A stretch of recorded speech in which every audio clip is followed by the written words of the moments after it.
Hello friends, आज के लिए खबर बहुत ही ज़्यादा चर्चा में है सोशल मीडिया पर कि दुनिया ख़त्म होने वाली है। कुछ लोग तो इसे क़यामत का नाम दे रहे हैं, कुछ कह रहे हैं कि सूरज मगरब से निकलेगा, लेकिन हकीकत में ये सब कुछ क्या है, मैं इस वीडियो में एक्सप्लेन करना चाहूँगा।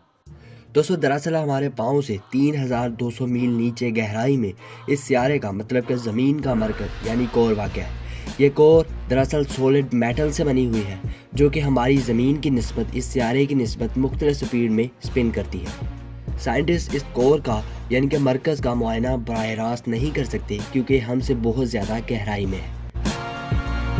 तो इस चीज़ के लिए साइंसदानों ने सेस्मिक वेव्स यानी कि ज़लज़ले की लहरों का मुताला किया। असल में ये लहरें किसी ज़लज़ले या फिर किसी एटमी धमाके की वजह से ज़ाहिर होती हैं।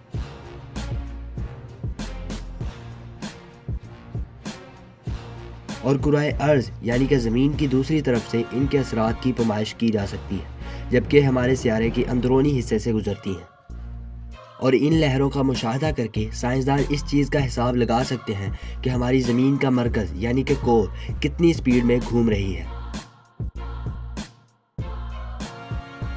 नई तहकीक में साइंसदानों ने ज़लज़ले की लहरों का यानी कि सेस्मिक वेव का तजर्बा किया, जो कि पिछले 60 सालों से ज़लज़ले की वजह से ज़ाहिर हुई थी। उनके मशाहदों की बुनियाद पर साइंसदानों का ख्याल है कि 1970 की दहाई में अंदरूनी कोर की स्पीड हमारे इस सियारे से बहुत ज़्यादा तेज़ हो गई थी।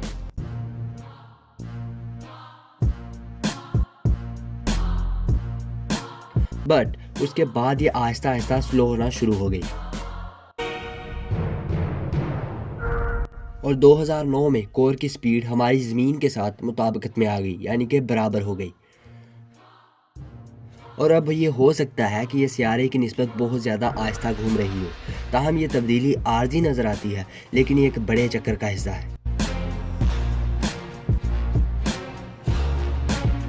कुछ तो ऐसा है जो कि हम अभी तक नहीं समझ पा रहे, जो कि हमारी नज़रों से ओझल है।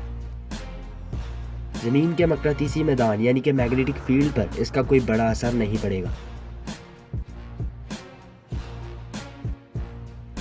जो कि पिघले हुए कोर की वजह से यानी कि मेंटल कोर की वजह से पैदा होती है। लास्ट बट नॉट लीस्ट, दोस्तों, मैं इस बात को झुठलाता नहीं कि ऐसा नहीं हो सकता, सूरज मगरब से नहीं निकल सकता, बट मैं ये बताना चाह रहा हूँ कि ये कोर पहले 60 या 70 सालों में अपनी स्पीड को तेज़ करती आ रही है या स्लो करती आ रही है, और अब ऐसा भी हो सकता है कि ये 60 या 70 सालों से पहले अपनी स्पीड को स्लो कर ले या तेज़ कर ले। हम इस बात से पूरी तरह एग्री हैं।